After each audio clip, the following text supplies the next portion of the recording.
नमस्कार दोस्तों, आपका स्वागत है आपके यूट्यूब चैनल अमी साइंस स्टडी में। दोस्तों मैं इस वीडियो में आप लोग को जो डिस्कशन कराने वाला हूँ बायोलॉजी का जो नोट्स जो खान सर एप्लीकेशन पे पढ़ाए थे उसी का नोट्स है। दोस्तों इसका कंप्लीट आपको पीडीएफ मिल जाएगा। जो व्हाट्सएप का ग्रुप है उस पर मैं आप लोग को अपलोड कर दूँगा, वहाँ से आप जाकर ले सकते हैं।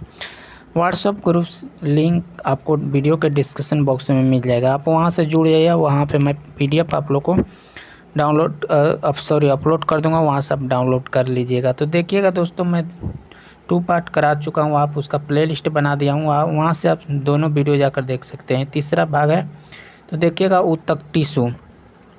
समान कोशिकाओं के समूह को ऊतक कहते हैं। समान कोशिकाओं को क्या कहते हैं? ऊतक कहते हैं। ऊतक का अध्ययन हिस्टोलॉजी कहलाता है। हिस्टोलॉजी के जनक मालगिरी को कहते हैं, बोलते हैं। सबसे पहले ऊतक विकास सिलिटेटा संघ के जीव हाइड्रा जेलीफिश में हुआ था।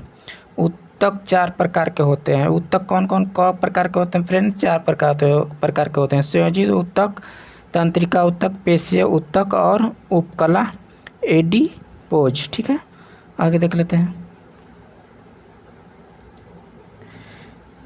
संयोजित ऊतक यह शरीर के विभिन्न अंगों को आपस में जोड़ता, आपस में काम करता है। ठीक है, आपस में जोड़ने का काम करता है। जैसे एग्जांपल अस्थि का रक्त लासिका etc। ठीक है, नोट्स देखिए। अस्थि तरल संवहन ऊतक बनी होती है। ठीक है, तंत्रिका ऊतक इसका मस्तिष्क का बना होता है, यह सूचनाओं का आदान प्रदान करती है। ठीक है, पेशीय ऊतक, पेशीय ऊतक हो जाएगा आपको, इसकी मांसपेशी बनी होती है, यह शरीर की रक्षा करता है। उपकला एडिपोज ऊतक, इससे त्वचा बना होता है, यह वसा को संग्रहित करती है। बुढ़ापे में वसा की कमी के कारण चेहरे में झुर्री हो जाती है। देखते हैं स्केलेटम यानी कंकाल तंत्र, स्केलेटम सिस्टम। ठीक है फ्रेंड्स, यहाँ से देखिए कंकाल तंत्र स्टार्ट हो जाता है। ठीक है, हो जाएगा। तो देखिएगा कंकाल हमें सीधा खड़ा रहता है, अतः इसे स्थिरता प्रदान करता है। कंकाल की मदद से जीव जंतु आसानी से गति करते हैं। कंकाल 2 प्रकार के होते हैं। कौन कौन? तो कंकाल 2 प्रकार के होते हैं। बाह्य कंकाल, यह शरीर के बाहर पाया जाता है, अत्यधिक कठोर होता है, यह शरीर की रक्षा प्रदान करता है। जैसे एग्जाम्पल पे देखिए बाह्य कंकाल कौन कौन होता है? केकड़ा, तिलचट्टा, मकड़ी, टीडू, घोंघा, स्नेल, चींटी, टिड्डा, मधुमक्खी, बिच्छू, सीप, शंख, कीट etc। इसका कहाँ पे कंकाल होता है? बाह्य कंकाल होता है। आंतरिक कंकाल में देखिएगा फ्रेंड्स, यह शरीर के अंदर पाया जाता है, जैसे मानव, बकरी, गाय, कुत्ता etc। नोट्स, कछुआ के पीठ पर बाह्य कंकाल तथा पैर एवं पूंछ में आंतरिक कंकाल होता है कछुआ में। ठीक है, कंकाल 2 भागों में बांटते हैं। उपस्थित कंकाल यह मुलायम होता है क्योंकि इसमें केवल कैल्शियम फास्फेट CA3PO4 पाया जाता है। ठीक है, इसमें कैल्शियम कार्बोनेट नहीं पाया जाता है। ठीक है फ्रेंड्स, आगे देख लेते हैं।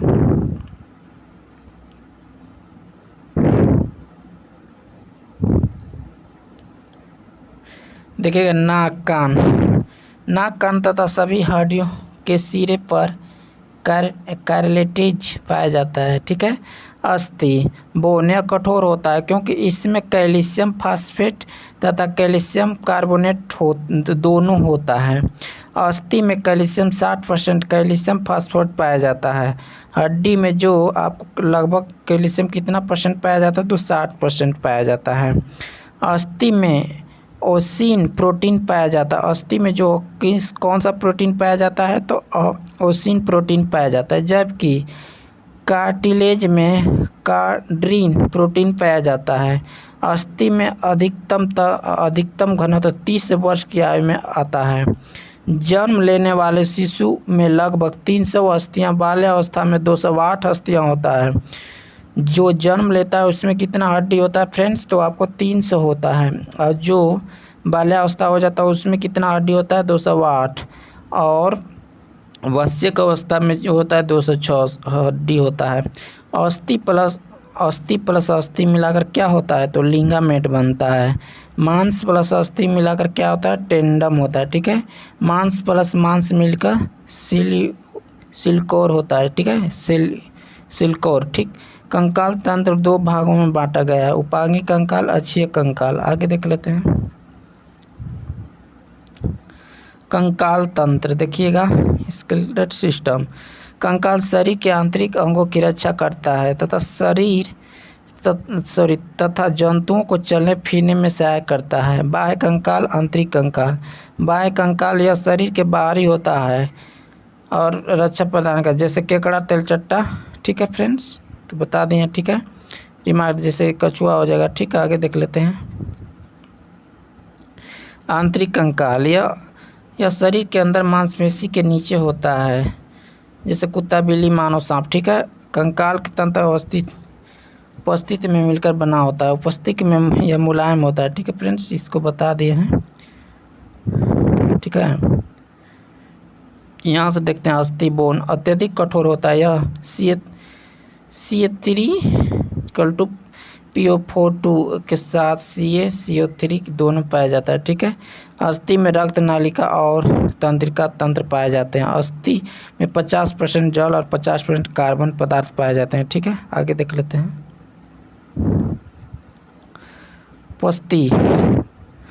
उपस्थियों में तंत्रिका तंत्र और रक्त नालिका नहीं होती है, लेकिन भोजन और ऑक्सीजन की आपूर्ति लसिका के द्वारा होती है।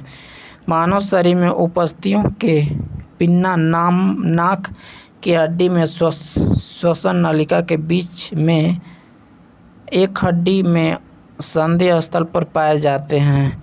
अस्थि में ओसिन प्रोटीन पाया जाता है, जबकि उपस्थिति में कार्डिन प्रोटीन पाया जाता है। 30 वर्ष की अवस्था में हड्डी का घनत्व अधिक होता है। जन्म के समय हड्डी की संख्या 270 से 310 के बीच होती है, अर्थात जन्म के समय औसत हड्डी की संख्या 300 होती है। बाल्यावस्था में 208 हो जाता है। आवश्यक मानव शरीर में हड्डी की संख्या 206 हो जाता है। मानव शरीर में अस्थि दो भागों में बांटता है। ठीक है, देखिएगा फ्रेंड, डबल सब हो रहा है लगता है। ठीक है, इसको बता दिए। ठीक है, अनुबंधीय उपांगी। अच्छी है, अनुबंधीय उपांगी यह शरीर के सीधा रखने गति करने में सहायक उपांगी कुल 126 होता है। देखिएगा फ्रेंड्स, छोटा वीडियो। देखिएगा हाथ में आपको कितना हड्डी होता है, तो 60 हाथ में होता है, दोनों हाथ में मिलाकर 60 हड्डी हो जाएगा। ठीक है, आगे देख लेते हैं। देखिए ह्यूमरस 1 हो जाएगा, रेडियस 1 हो जाएगा, अल्ना 1 और कार्पल कलाई में जो पाया जाता है 8 सबसे ज़्यादा। ठीक है, और मेटाकार्पल हथेली में 5 हो जाएगा, और फ्लेंजिम जो अंगुली में आपको 14 सबसे ज़्यादा पाया जाता है हड्डी। ठीक है, दोनों मिलाकर कितना हो जाएगा, 60 हो जाएगा। ठीक है, दोनों हाथ में मिलाकर। आगे देख लेते हैं। देखिएगा पैर में हड्डी की संख्या, पैर में भी 60 होता है। तो पैर में फिया जो उरु अस्थि 1 हो जाएगा, पटेला 1 हो जाएगा, टीबिया जो 1 हो जाएगा, फिबुला 1 हो जाएगा, टार्सल टखना जो होता है वहाँ पे 7 पाया जाता है। फ्लेंजिंग जो अंगुली 14 होता है, इसमें भी 60 होता है, पैर में भी, दोनों पैर में मिलाकर। ठीक है फ्रेंड्स, आगे देख लेते हैं। फैक्लिविक श्रेणी मंजला 2 हो जाएगा, कैल्विक हंसली 2 हो जाएगा, और स्कूपला अंशमुखला 2 हो जाएगा। ठीक है, अक्षीय यह शरीर के बीच में होती है। यह शरीर के अंदर कोमल अंग की रक्षा करता है। अक्षीय में कुल 80 हड्डी होती है। ठीक है, देखिएगा फ्रेंड्स, कशेरुदंड मेरुदंड में 26 प्रारंभ में जो आपको बचपन में हो जाएगा, इसको कशेरु 33 होता है, और बड़ा हो जाने पर 26 हो जाता है। ठीक है, रिप्स पसली जो होता है 24 होता है, 12 होता है। ठीक है, और एस्टानम जो छाती के बीच में आपको आपस में जोड़ती है। ठीक है, समझ गए होंगे। आगे देखते हैं। सिर या खोपड़ी में कितने 29 हड्डी होती है। ठीक है, इसको खोपड़ी को देखिएगा कितना भागों में बांटा है, 4। चेहरा में 14 गो हो जाएगा, कान में आपको 16 गो, हाइड 1 हो जाएगा, कपाल में 8 क्रेनियन। ठीक है फ्रेंड्स, आगे देख लेते हैं। हड्डियों के बारे में विविध तत्व। गर्दन में हड्डियों की संख्या 7 होती है। कान में हड्डियों की संख्या 6 होती है, दोनों कान में 3 होता है। ठीक है, मीस आपको जो हड्डी का नाम है मेलियस, इनकस और एस्टेपिस जो 6 mm की सबसे छोटी हड्डी होती है, एस्टेपस। ठीक, आगे देखते हैं फ्रेंड्स, शरीर की सबसे छोटी हड्डी स्टेपेस जो मध्य कान में पाया जाता है। ठीक है, सबसे बड़ी हड्डी